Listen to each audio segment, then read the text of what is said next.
Well, good morning. I'm here at the State Emergency Operations Center in Tallahassee to provide an update on Hurricane Debby. It has made landfall near Steinhatchee as of 7 a.m. this morning. Joining me today to discuss some of this will be Kevin Guthrie, who's the Executive Director of the Florida Division of Emergency Management, and you'll hear from him shortly. We are still at a level 1 activation. We continue to utilize all available resources of the State Emergency Response Team to respond to this storm. This is a Category 1 hurricane. It has followed a track very, very similar to Hurricane Idalia 11 months ago. The maximum sustained winds for Debby have reached 80 miles an hour with higher gusts throughout the storm area. To contrast that with Idalia, Idalia reached close to 120 mile per hour in sustained winds. We have seen significant storm surge. We have seen inundation. We have seen and will continue to see flooding in various parts of the state of Florida. This storm is expected to move throughout north central Florida and likely go into Georgia and in the Carolinas. Yesterday and into this morning, we saw impacts throughout the west coast of Florida, starting in southwest Florida and continuing up the coast. This storm has produced and will likely produce significant flooding events from Sarasota-Bradenton area all the way up to northern Florida. And that's not something that just happens when the storm passes. There's a ongoing threat of that over the ensuing days. Now that Hurricane Debby is making landfall, the most important thing to do is to just protect yourself and protect your family. Don't go out into this storm. Don't drive on the roads, particularly when they're flooded. We have had some traffic mishaps over the last 12 hours. And when you have flood situations, that is the number one way where we will see fatalities, is by people being out on the roads and hydroplaning or having other problems. So do not go walk or drive into flooded roadways. There are hazards there. They're dangerous. We want everybody to be safe. Power. So far, we have about 143,000 Floridians without power. We have a lot of restoration personnel ready to go to get it back on. I think because this is a Category 1 with 80 mile an hour sustained winds, the total number of power outages are not going to reach the level that they did with Hurricane Idalia, and certainly not the level that they did with Hurricane Ian back in 2022. But we do have 17,000 linemen that are ready to assist with restoring power immediately. And I know a lot of the utilities have already restored hundreds of thousands of folks starting yesterday. We also have Starlink internet ready to deploy if that is needed. So we're standing by. We want to assist all the local communities with anything that they need. As I mentioned yesterday, we have been approved for federal disaster assistance. Our pre-landfall declaration was approved.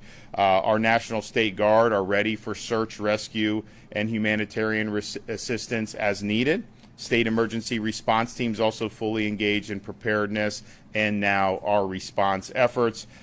We have our Florida Highway Patrol that are ready to enter their Alpha Bravo shifts. That's 24-hour, round-the-clock, nonstop shifts.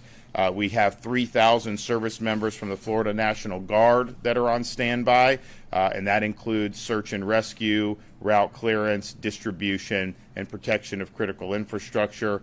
They have 10 rotary aircraft and over 400 tactical vehicles staged to support relief operations. And we have our Florida State Guard, where we have 100 soldiers, 9 shallow water vessels, 10 UTVs, 2 amphibious rescue vehicles, and 7 search and rescue crews ready to be deployed from Camp Blanding as needed.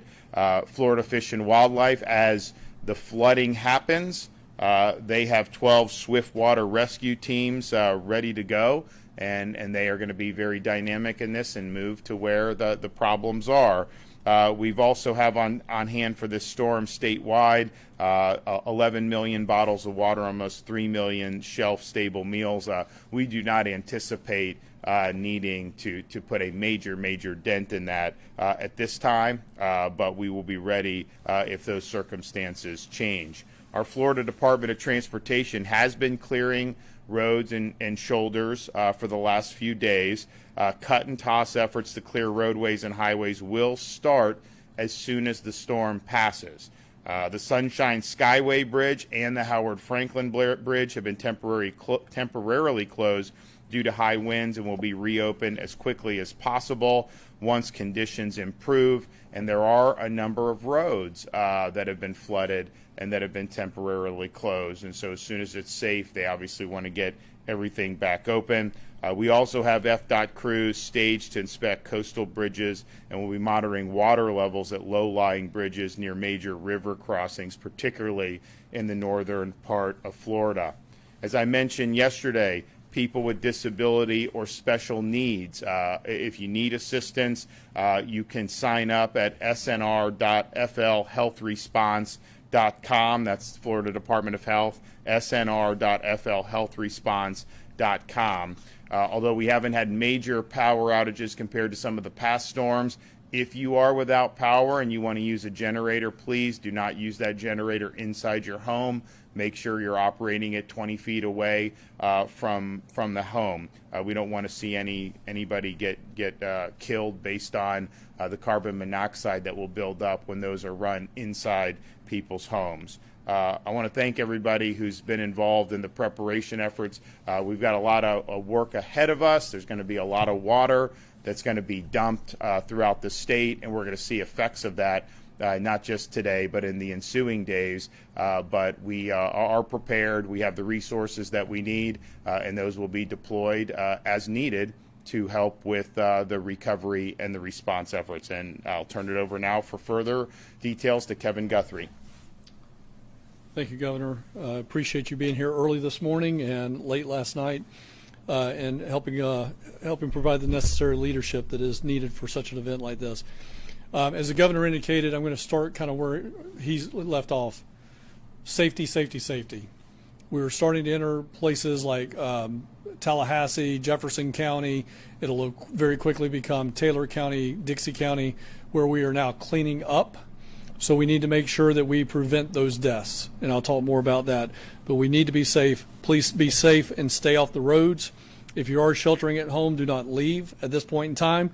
Just stay where you're at. Conditions are going to continue to deteriorate outside, especially in the north central Florida and northeast Florida. It is unsafe to drive or walk anywhere. We've already experienced 10 to 12 inches of rain in some portions of southwest Florida, to include Sarasota and Manatee County. Many streams and rivers are rapidly rising. If you look at the USGS river gauge summary, you will see that a lot of those are turning black or very, very dark blue. That means that those rivers are responding very quickly. So again, we expect to have several rivers and streams go into major flood stage. So please be careful if you live along those areas. Some of these areas will continue to receive upwards of 15 to 20 inches of rain. All of that will drain into the river basins. This is going to be an event that is going to be probably here for the next 5 to 7 days, maybe as long as 10 days, depending on how much rainfall we get. So we are not running anywhere. We are staying put, and we are going to make sure that we're here to respond. I want to reiterate the hazards from this storm will be seen and felt far outside the center of the cone. Flood impacts are going to be felt everywhere across north central Florida. This storm is massive, with hurricane force winds extending 25 miles from the center and tropical storm force winds extending 140 miles from the center, covering much of the state from the I-4 corridor all the way north to the state line. We've already had more than 35 tornado warnings issued across the state of Florida. Rest assured that stage resources are safe, secure, and ready for deployment to the impacted areas. We have 6 active fuel depots for first responders across North Florida, with over 600,000 gallons of fuel as of this morning. We have 850 debris disaster management sites should we need to do debris operations. We will most likely see additional tornadic activity as the storm makes landfall this morning and moves across North Florida. Please remember that if a tornado warning is issued in your area, you need to get to an interior room, Most likely your bathroom in your home free of windows and doors, and make sure that you stay hunkered down in that area. If you happen to have something you can throw over your body, such as a blanket or maybe even a light mattress, this will certainly help as well. Be prepared for power outages. The governor talked about that. We will have power outages. The nice thing is this is a Cat 1 hurricane. It's not going to be as widespread as we saw in Hurricane Idalia and Hurricane Ian, but nevertheless, we will have those power outages. Please do everything you can to stay safe and comfortable where you're at, because first responders need to be able to reach you and get to other people during the time of storm. Take care of yourself and your family, sheltering in place as long as that needs to happen. Ambulances, search and rescue teams, and other first responders will not be able to get to you during unsafe weather. I know many of you may start calling for 911 services, but until those winds, typically in each county, die below 40 miles an hour, sustained winds, they will not be able to respond. But as soon as they can, they will, and we have plenty of resources staged to come in and assist. After storm-related deaths are preventable. And I'll say that again. After storm deaths are preventable. We see the majority of our storm-related deaths, especially in low-end category hurricanes, happen after landfall. You heard the governor talk about generator safety. Please make sure, again, reiterate, 20 feet away from any open door or window. Make sure that you wait 20 minutes before refilling a generator. Also, in much of our state has senior citizens. Please do not get up on a ladder. Do not try to put a tarp on a roof. Do not try to cut a limb. We have volunteer organizations that will come and help you with that. All you need to do is reach out to your local emergency management agency or call our cell line, and we will make sure somebody comes and helps you on your property.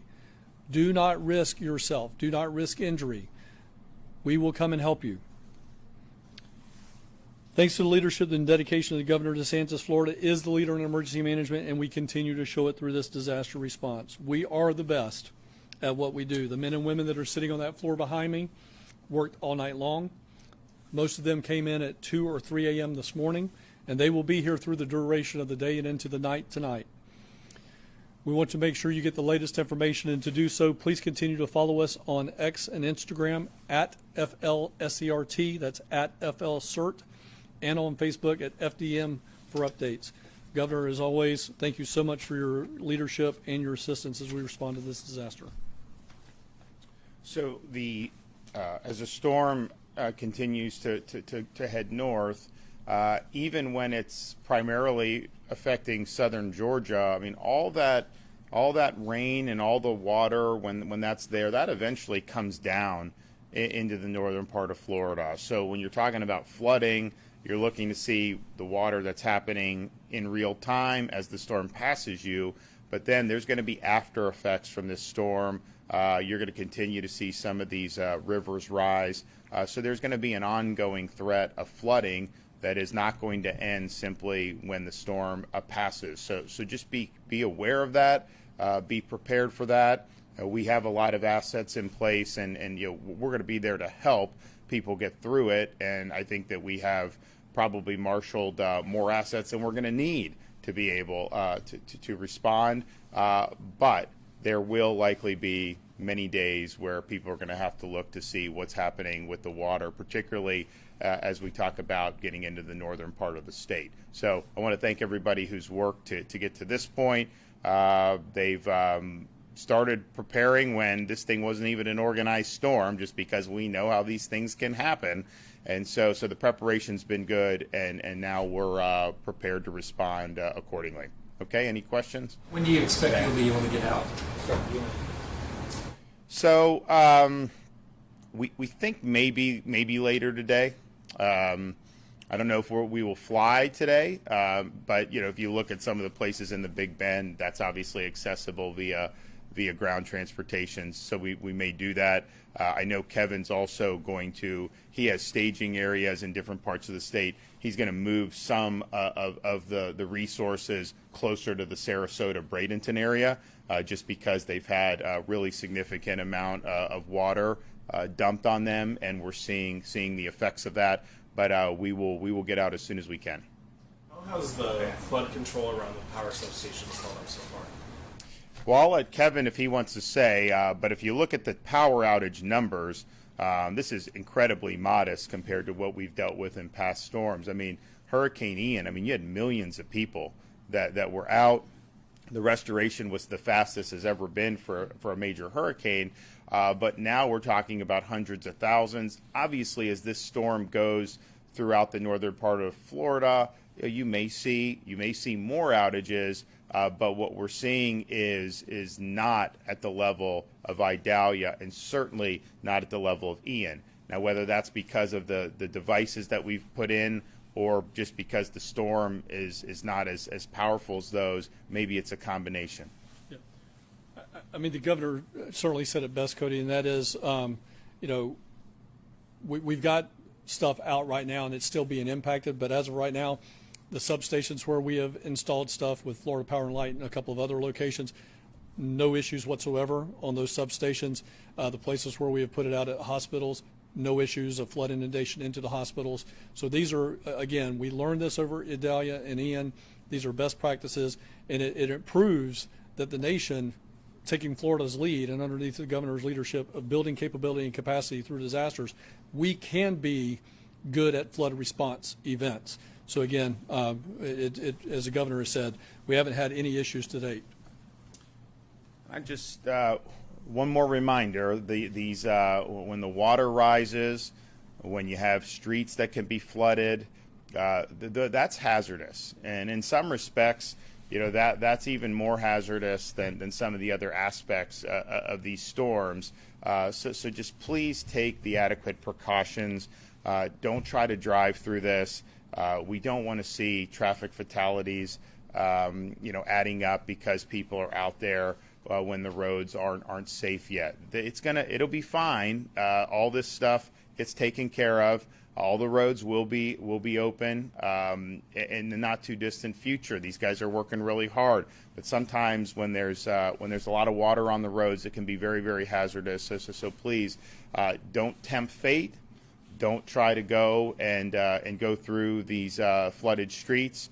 And as that happens, take the proper precautions. And I think that we'll all be better off for that. I know people want to get different places, but sometimes these roads can be very, very hazardous. We do anticipate a lot of water to continue to be dropped with this storm. And this is just something that people are going to have to be very, very aware of. So we'll be back with another update, and we will probably end up somewhere by the end of the day as well. You mentioned mishaps. Have there been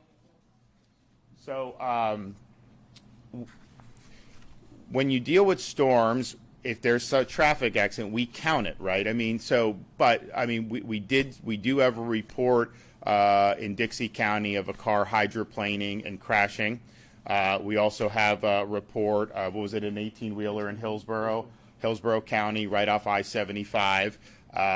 Was that because of the roads per se on that one? I don't know, because we do have traffic accidents. But what we do is once we're in a storm situation, any accidents that are within that area, they will be categorized and reported accordingly.